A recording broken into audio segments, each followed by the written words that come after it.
พี่น้องมานี่คือว่าเจ้าเมื่อก่อนในเจ้าโรคกำเริบบ่เมื่อวานนี่บ่โอ้ยแม่เคยหันเอาน้องพ่อเคยหันไปเอาสาวไรหันพังบาลาว่ะสาวไรหันห้องบาลาให้มาเบิ่ง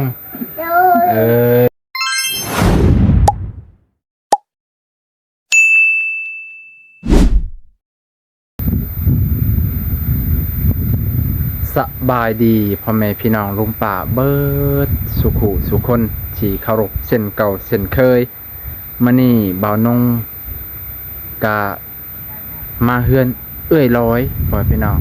หลังจากที่บ่าวนงอยู่เฮือนพรวิไลก็ได้ผากพักมาให้ร้อยพ่อพี่น้องเพราะว่าเพิ่นสงสารน้องที่ต้องคาล่ำกินนั่นกินนี่บ่ได้สงสารก็เลยฝากพักมาให้ไปเพียงเนาะฝากพักมาให้นางร้อยได้ยินข่าวว่าช่วง 2-3 มื้อหลังนางร้อยเพิ่นโรคกำเริบไปพี่น้องโอ้ยเนาะตาดีตนเนาะหลายคนคอมเมนต์กะว่าโรคนี้รักษาบ่ได้นะพี่น้องเป็นโรคประจำตัวคือกับโรคกระเพาะยังว่าเฮาสามารถคลำได้เนาะอันนี้กินยังกับพิษกับบ่ฮู้คือการว่ากินยังแน่พิษบ่น้องก็บ่แน่ใจแต่โรคกระเพาะเฮายังฮู้ว่าของพิษของดองของเค็มของอันนี้เฮายังสามารถหลีกเลี่ยงได้พี่น้องแต่โรคนี้บ่น้องบ่ฮู้ว่าต้องคลำยังแน่มื้อนี้ก็เลยเอาพักมาให้นางร้อยเพิ่นตอนหัวค่ำหัวแรงนี่กับเตาของ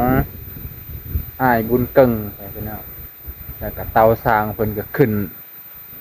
นเตาใหม่แล้วเพิ่นน่าจะได้3 สุดแล้วพอสร้างเนาะส่วนไอ้เกิงน่าจะได้สุดเดียว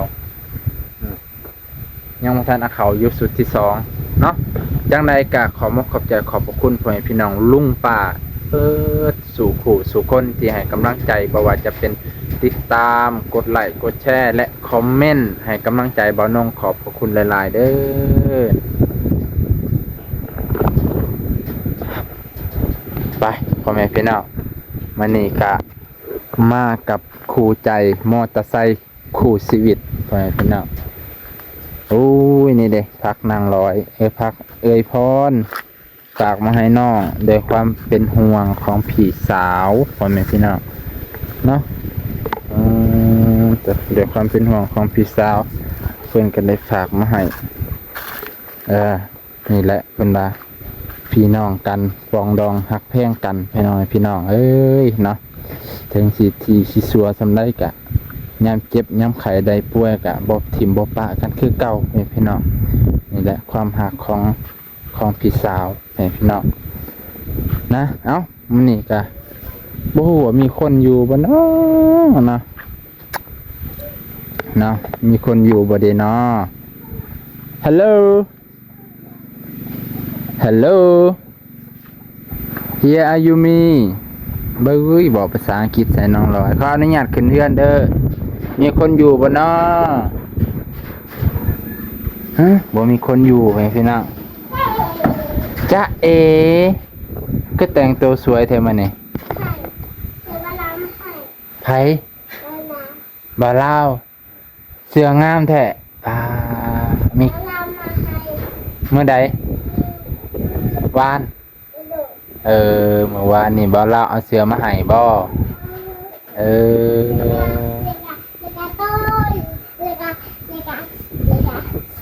มียังแน่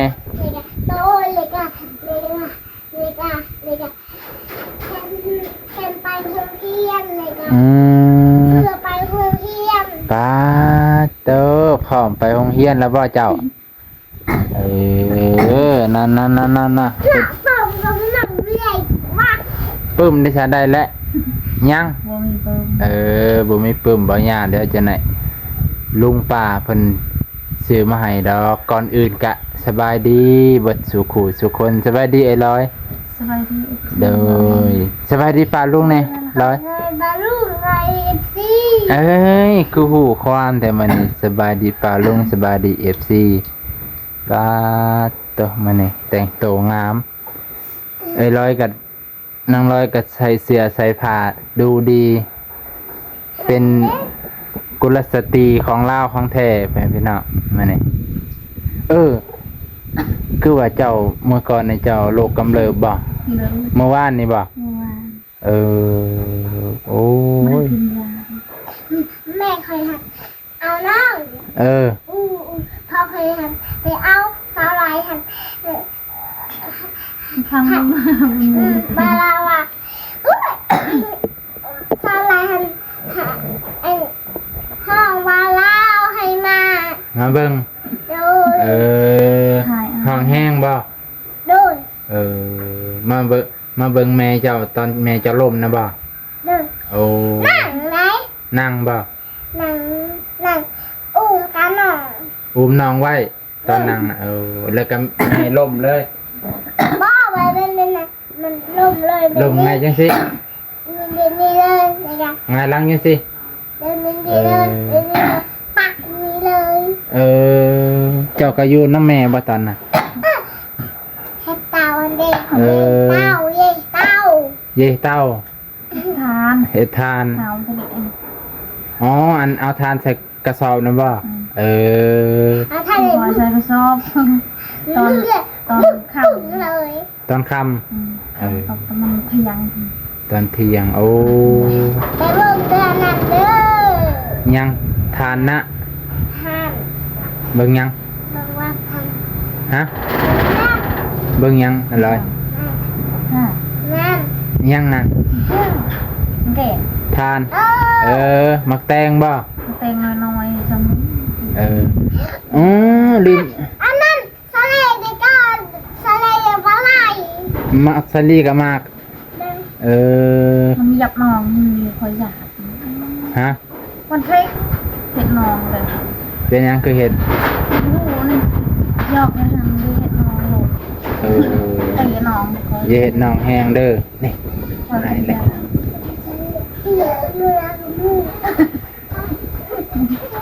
จะเอ เมื่อกันก็หันยำเลย จะว่าพักไผนี่จะว่าพักผู้ใดอันนี้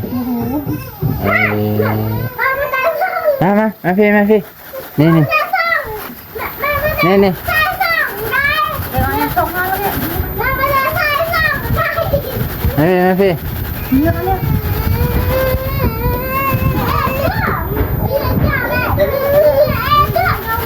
อันนี้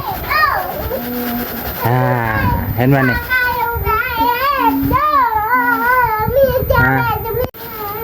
จะเอเห็นมั้ยนี่ยังอันนี้ มาประกาศไปเถอะ ผู้ได้พากใหม่ฮู้บ่คิดว่าผู้ได้พากให้เจ้าเบิ่งผักกาดนั้นเราปลูกงาม ใช่ จักแล้วเราฝากมาให้เจ้าบ่แม่นเรามักเจ้าไปจัก เบิ่งนี่ เจ้าว่าไง เอานี่เอาไปกิน ภาษาใต้มันดูสิ คิดเบิ่งเบิ่งกันเบิ่งดี เอาดี ๆเราสงสารเจ้าเราดีตนเจ้าแล้วอายุ กล้วยกล้วย เปื่อยอีหยัง กล้วยกล้วยผู้ไหน คนเซ็ก บุญเพ็งเบื่อคนเด้มาบอกเป็น ข แท้ องไพ่เนี่ยมันเซ็กอ่านจะ บุญเพ็งจะคิดเอาของไผ ของไพ่ ของไม่ค่อย ผู้ได้เอามาให้ผู้ได้เอามาให้เอา เบาเอาใช่ ผู้ใด โง่เนาะ บุญเพ่งว่า FC เอามาให้เพื่อนน่ะ ไพ่ค่ะ ของไผจะคิดอ่ะ ก็คิดบอกแล้ว เขาดิตนเจ้าอะไรเอาผ่านนี่พวกไว้ เขาเห็นเจ้าเป็น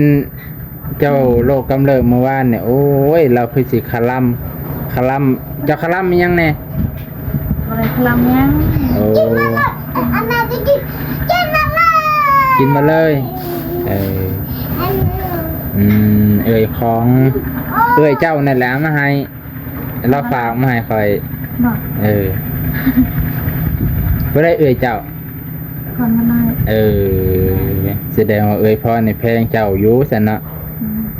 เราเป็นห่วงแล้วว่าอันน่ะแอมเก่าตะจานเจ้าก็ตะเบิ้นแล้วว่ากินหยังก็บ่ได้ กินมันเลยกินมันเลยตอกเลยอันนั้นได้ตอกอันนั้นได้ตอก แม่นะ ตอกพอใจ